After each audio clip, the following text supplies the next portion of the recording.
Chapter 27, The Descendants. This wasn't the victory lap Mal had imagined when she'd first set off in search of the Forbidden Fortress. Defeated, the unlucky gang of four began to retrace their steps, just looking for the way out. They had lost everything, as usual, by any reasonable standard, or by her mother's infinitely less reasonable standards, Mal thought. They were utter and complete failures. Every last one, especially her. The moment they retreated from the throne room, though, Mal couldn't help but feel a shiver of relief at also leaving its darkness behind. Although, oddly enough, the fortress had a different feel now, like it was dead. Mal couldn't feel the same energy it had before. "Do you think the hole in the dome's plugged up again?" she asked Carlos. "It feels different in here." "Maybe," he said, "or maybe the magic it sparked is spent now." Mal looked up at the sky. She had a feeling there wouldn't be any more magic on the island. Nobody had said a word as they found their way back to the hall, where the magic mirror was now just an ordinary surface, especially not Evie, who avoided so much as a glance at it. Nobody said a word, either, as they hurried once again over the crumbling marble floor, this time avoiding both the scampering rats and the fluttering bats, going nowhere near any goblin passages or suffocating mazes or dusty tapestry rooms or portrait halls, until they reached the vast, empty cave that had so briefly become the sand-filled Cave of Wonders. Especially not Jay, who only quickened the pace of his own echoing footsteps, until he once again found the rotting wooden door that had brought them there the first time. And Carlos seemed in a particular hurry to get through twisting passages that led to the black marble floor, dark fogged halls of the main fortress. As he pushed his way out of the front doors, the gargoyle bridge once again faced him. When the others caught up to Carlos, they stopped and stared over the precipice where he stood. The dizzying depths of the ravine below were dizzying. But he didn't seem in any hurry to step back up to the bridge this time. "It's fine," Easy said encouragingly. "We'll just do what we did before." "Sure. We crossed one stupid bridge," Jay nodded. "Not very far at all." That was true. On the other side of the bridge, they could just make out the winding path leading its way down through the thorn forest from the direction they'd originally come. "We're practically home free," Mal agreed, looking sideways at Carlos, who sighed. "I don't know. Do you think it looks a little more, crumbly?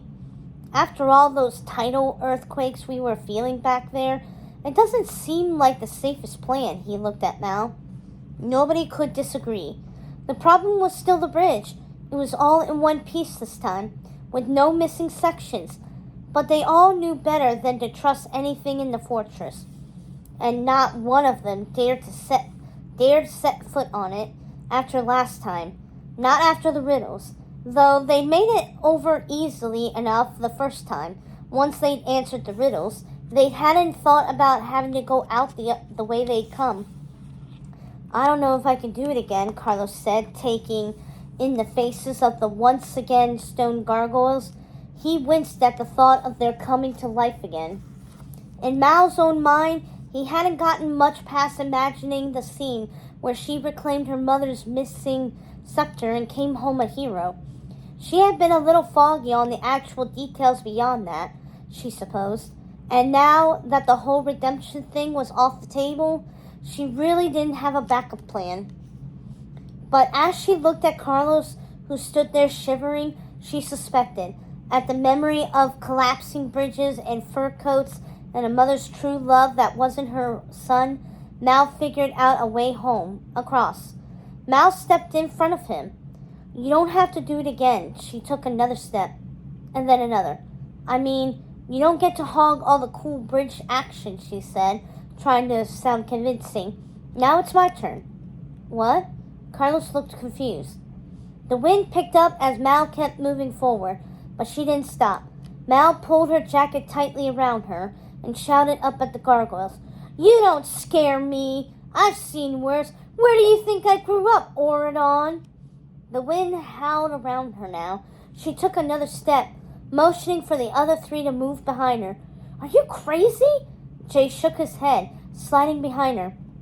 Mal, seriously, you don't have to do this, Carlos whispered, ducking behind Jay. Definitely crazy, Evie said from behind Carlos. Me? Crazy? Mal raised her voice even higher. How could I not be?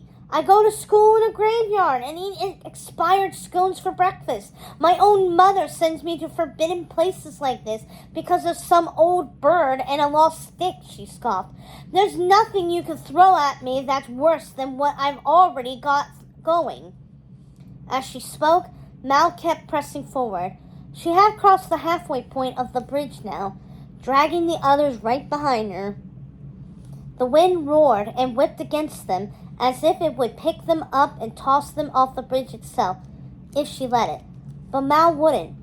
Is that all you've got? She stuck out her chin, that much more stubborn. You think a little breeze like that can get to someone like me? Lightning cracked overhead, and she started to run her friends right behind her.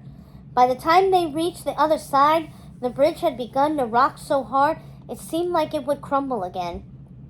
Only this time it wouldn't be an illusion.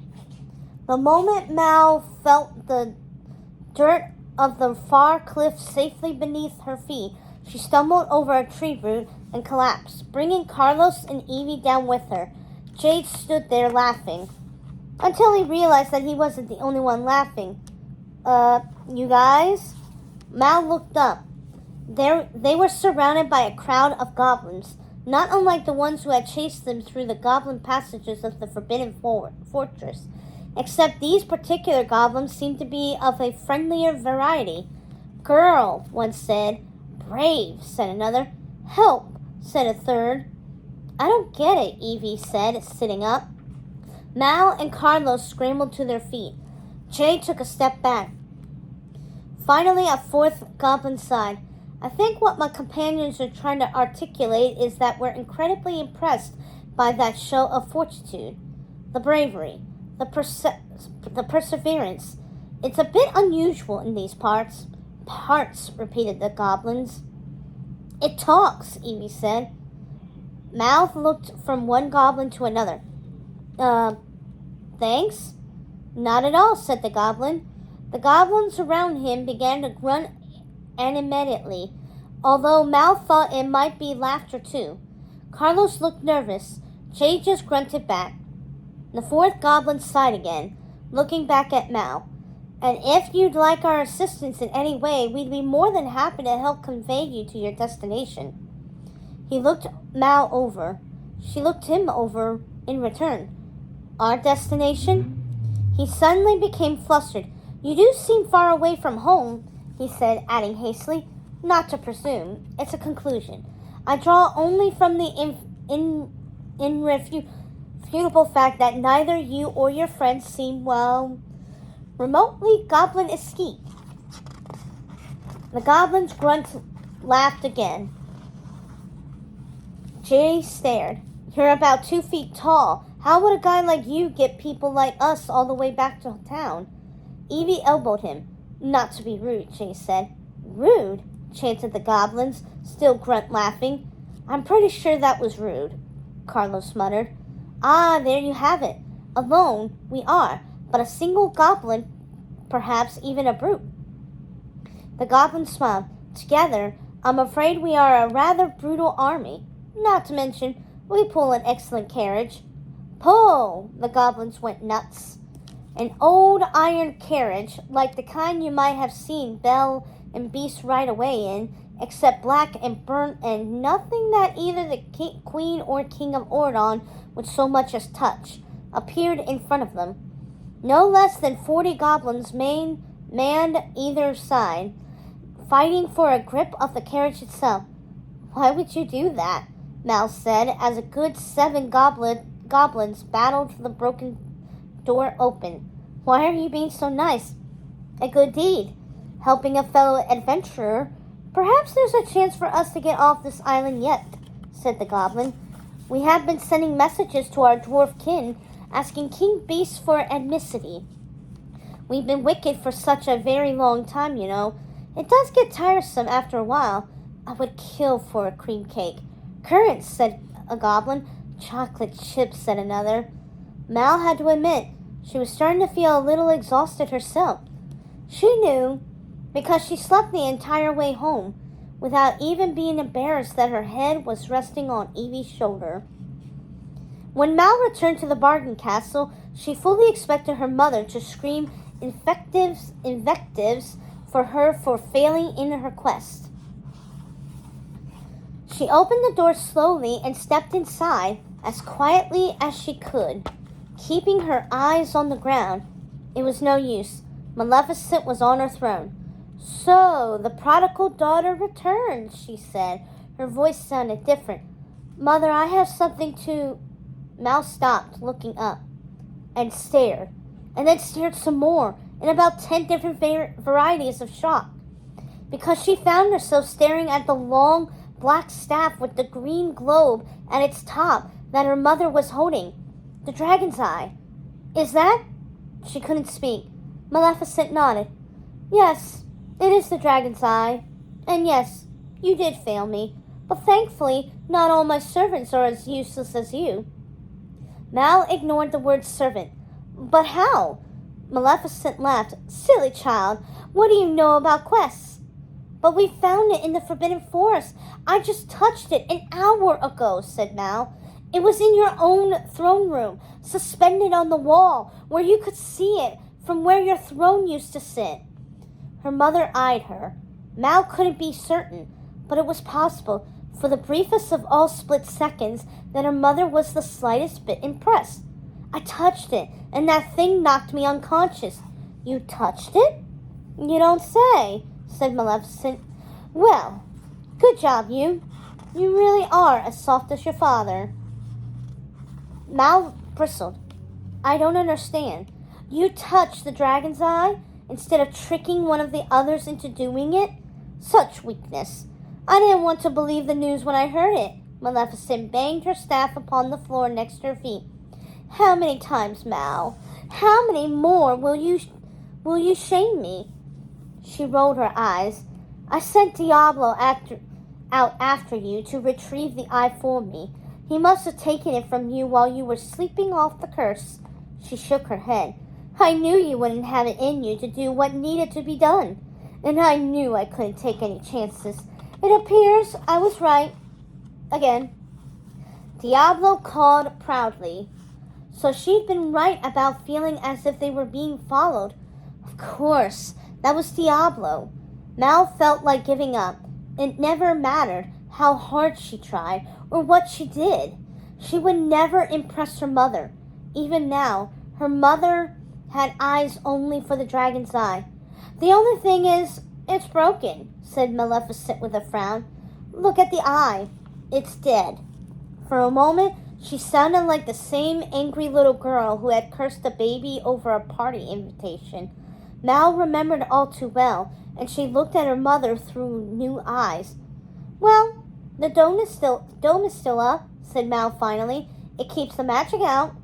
It was down for a brief moment, but there would be no magic on the island anytime soon. Maybe. Or maybe you broke the eye when you touched it, Maleficent accused. You are such a disappointment. Meanwhile, at Jafar's junk shop, an angry Jafar was berating Jay, who had returned home empty-handed.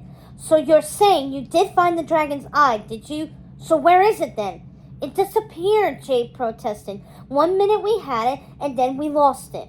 Right, and this had nothing to do with a certain noble deed performed by a certain daughter of evil for a certain other daughter of evil? Jay froze. Excuse me? The words good and deed were chilling, particularly on the Isle, and particularly when coming out of his father's mouth. Did you think goblins keep secrets particularly well, boy? The news is all over the island. I swear, that's what really happened. I swear on a stack of stolen... Jay blinked. He couldn't think of a single thing to steal at the moment. But to be honest, for once in his life, he didn't even care. You are such a disappointment, Jafar snorted. Over at Hell Hall, Carlos was getting an earful after Cruella finally discovered her furs in disarray in a closet. Who has been in here? It looks like a wild animal was trapped with my furs. What imbecile would do such a thing? A wild one? Carlos winced. He knew it was pointless to even try, not when the closet looked like this. His answer was a scream, and it was blood-curdling, even in his mother's signature shrill octave. I'm sorry, Mother, whimpered Carlos. It won't happen again. I know how much you love your furs. The words were almost a whisper. He could see the faces of the gargoyles from the bridge, mocking him as he said them. Then he could see Mal, Evie, and Jay laughing at her with him, and he had to keep them secretly smiling himself. Cruella sniffed. You are such a disappointment. Over at the castle across the way, the evil queen was lamenting the state of Evie's hair. It's like a rat's nest. What happened? You look awful.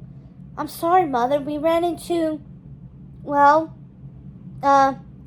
let's just say I couldn't find a mirror. I found one, she thought. Just not the kind you want to look at. Not when you're supposed to be the fairest of them all. Just promise me these rumors I'm hearing aren't true, her mother said. All this talk of a virtuous act, she shuddered. The goblins are saying such horrid things about the four of you. You know that goblins are horrible creatures, Mom. Evie hid her face. She didn't know what to say. To be honest, she didn't even know what she thought. It had been a strange few days. Not entirely bad, but strange. The evil queen sighed. You forgot to reapply blush again. Oh, dear. Sometimes you're such a disappointment. Mal set out on the balcony, hearing the sounds of laughter and mayhem from down below. Then a shout. Mal! Jay called. Come down! She ran downstairs. What's up? Oh, nothing. Just trying to get away from our parents and disappointing them again, said Carlos. You too, huh? Asked Mal. She turned to Jay and Evie. And you? The three of them nodded. Come on, let's go to the market, said Evie. I need a new scarf. I can get you one, said Jay, waggling his eyebrows.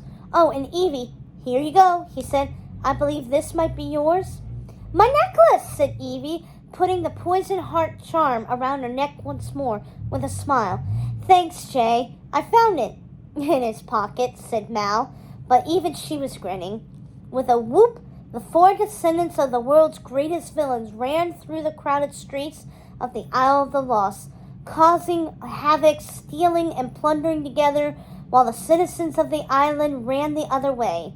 They were truly rotten to the core. Even Mal started to feel better. And in fact, as they laughed and sang, Mal wondered if this was what happiness was like. Because even though the four of them weren't quite friends yet, they were the closest thing they had to it.